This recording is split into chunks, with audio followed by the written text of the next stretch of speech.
आई आहे। असां पिया आहियूं खट ते, असां वटि का शइ कान्हे, करे करे थकिजी पिया आहियूं। हुकूमत खे अपील आहे त असांजी मदद कनि, असांजो इलाजु कराइनि। असां करे करे छिता थी पिया आहियूं। मां गुलशेर आहियां, भाणे जा मुंहिंजा ही वीचारा ईअं पिया आहिनि थिया, हिन खे मदद को बि कोन थो करे, को बि बीमारी हिननि जी का बि कोन था ॾसीनि त का हीअ बीमारी अथनि, हीअ अथनि न। कराचीअ ताईं वीचारा माल मता जेको सभु खपाए छॾियो, का बि शइ कान्हे का, हे खट ते वेठा आहिनि थिया, वञनि था शहर, को ॿ रुपया ॾिए थो त ठीकु आहे, इहे हिते वीचारा पिया आहिनि थिया। तक़रीबन 9-10 साल थी विया आहिनि इहे पिया आहिनि वीचारा, को बि हिननि जी मदद न कई आहे। रईस सरदार साहिबु आहे, उहो हिननि खे ॾिए थो 500 केॾी महिल 200 हुननि जी मदद इहो करे थो। ॿियो हिन मंझि को बि तर मंझि कंहिं बि मदद न कई आहे। को बि ओही वाही कोन्हे, हैदराबाद, कराची, हेॾे होॾे ओसे पासे आहे, वली फ़क़ीर को बि ग़रीबनि कोन छॾियो आहे। ऐं हिननि जी अपील करे सदर खे बि आहे, गवर्नमेंट खे आहे, हिननि जो इलाजु कराए।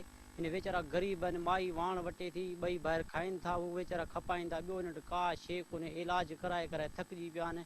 भई ग़रीब मिसकिन आहिनि, हिननि जो को न को ही न को वाही दवा दरमल आहे, बसि हली हली असां थकिजी पियासीं। बनी जो जरेब खनो सो बि खपाए छॾियोसीं, हाणे ते पेठा आहिनि इहे, बसि को मददगार कोन्हे, को गवर्नमेंट का मदद करे।